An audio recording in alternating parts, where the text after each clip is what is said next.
ایک دولت مند سوداگر کی بیوی مر گئی۔ تھوڑے عرصے بعد وہ خود بھی دمے کے مرض میں مبتلا ہو گیا تو اس نے اپنی کل جائیداد اپنے جوان بیٹے کے نام کر دی۔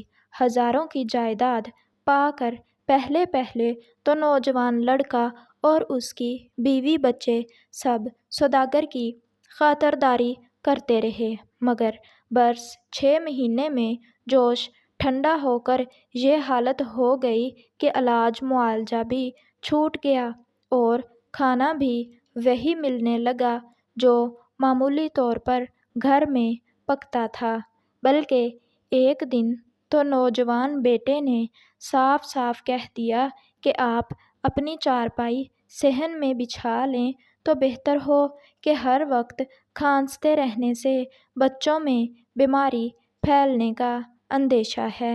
بیمار باپ کے پاس صبر و شکر کے سوا کوئی چارہ نہیں تھا۔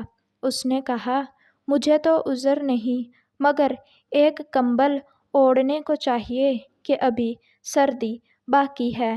نوجوان نے چھوٹے بیٹے سے کہا، جاؤ دادا کے لیے گائے والا کمبل تو اٹھا لاؤ۔ لڑکا جھٹ سے کمبل اٹھا لایا اور دادا سے کہنے لگا، دادا اس میں سے آدھا کمبل تم پھاڑ لو اور آدھا مجھے دے دو۔ دادا بولا، بھلا آدھے کمبل سے سردی کیا جائے گی؟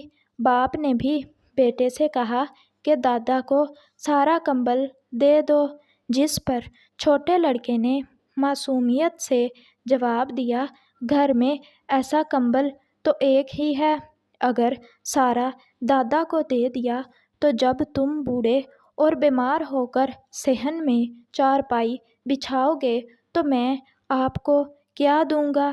نوجوان باپ لڑکے کی یہ بھولی بات سن کر سن ہو گیا اور باپ سے معافی مانگ کر پوری اطاعت اور خدمت کرنے لگا، جس سے باپ بھی خوش ہو گیا اور اس کی عاقبت بھی سنور گئی۔ تو پیارے بچوں، اگر آپ کو ہماری آج کی یہ ویڈیو اچھی لگی ہو تو ویڈیو کو لائک کریں اور پلیز چینل کو بھی سبسکرائب کر دیں۔